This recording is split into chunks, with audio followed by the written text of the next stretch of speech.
Hello guys, welcome to my YouTube channel. तो मैं हरिओम पांडे आप लोगों को कॉजेटिव वर्ब के बारे में बताऊंगा। सो पहली बात ही कॉजेटिव वर्ब होती क्या है। मेरा मेन उद्देश्य है कॉजेटिव वर्ब का ट्रांसफॉर्म बनाना, बट मैं कॉजेटिव वर्ब होता क्या है। पॉजिटिव वर्ब वह होता है जिसमें कर्ता काम ना करे। क्या होता है? जिसमें कर्ता काम ना करे, कर्ता दूसरों से कार्य कराए, कर्म से या दूसरी वस्तुओं से काम कराए, वो खुद काम ना करे। उसमें एक्शन कौन करता है? ऑब्जेक्ट या अदर्स थिंग्स। ठीक, समझ में आ गया होगा। अब आइए देखते हैं, यदि आपको सेंटेंस में क्रिया के साथ आना आ जाए। क्या है? आना। जैसे कि वह मुझे पढ़वाता है। क्या करता है? पढ़वाता है। क्या इसमें आप लोग सेंटेंस को पढ़ रहे हैं तो क्या वह पढ़ रहा है? नहीं, वह मुझे पढ़वाता है। यानी कि मैं पढ़ना नहीं चाह रहा हूँ, बट वो मुझे पढ़वाना चाह रहा है, यानी कि वह मुझे पढ़वाता है। यानी कि इसमें वर्क कौन कर रहा है? एक्शन कौन कर रहा है? मुझे, यानी कि मैं। ठीक, तो ये हो गया क्रिया प्लस आना। इसका सेंटेंस जैसे कि इसको पढ़ेंगे तो मैं उसे पिटवाता हूँ।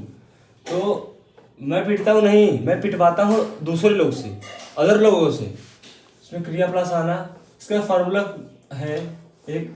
इसमें अगर यदि आपको सेंटेंस पॉजिटिव वर्ब वैसे आ जाए, यदि आपको सेंटेंस के पढ़ते समय आप लोगों को यह अनुभूति हो कि कार्य सब्जेक्ट नहीं कर रहा है, कार्य सब्जेक्ट नहीं कर रहा है, वो अदर्स वस्तुओं से करा रहा है, जैसे कि या कर्म से काम कराएगा या किसी और वस्तुओं से काम करा रहा है, तो वह पॉजिटिव वर्ब के ट्रांसफर होते हैं। इसमें बहुत से रूल्स होते हैं। तो क्रिया प्लस आना यदि आपको आ जाए, जैसे कि वह पिटवाता है, खिलाता है, पिटवाता है, इस फॉर्मूला है। सब्जेक्ट पहले लिखेंगे हम लोग, फर्स्ट सब्जेक्ट लिखेंगे, इसके बाद मेक लगाएंगे।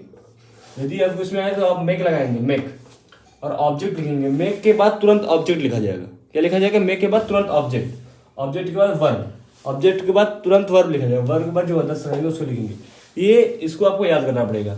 और इसमें क्या होता है कि मेक हो गया, एक कॉज करके भी आता है। इसमें कॉज करके बनाते हैं, लेकिन कॉज करके बनाएंगे तो ऑब्जेक्ट के बाद आपको टू लगाना पड़ेगा। ऑब्जेक्ट के बाद आपको टू लगाना पड़ेगा अगर कॉज इसके स्थान पर कॉज को यूज कर रहे हैं तब। ठीक, और इम्पोर्टेंस बात यह है कि इसमें आईएनजी वगैरह वगैरह सब इसी में लगेगा। ठीक, तो मेक में ही सहायक क्रिया या आईएनजी अदर्स चीज लगते हैं।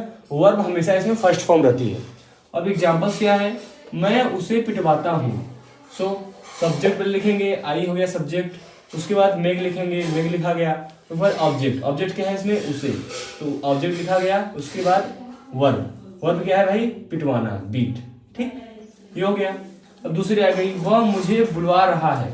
वह मुझे बुलवा रहा है, किसी का है तो पहले सब्जेक्ट लिखेंगे, फिर उसके बाद हेल्पिंग वर्ब लिखा जाएगा, हेल्पिंग वर्ब। ठीक, इज।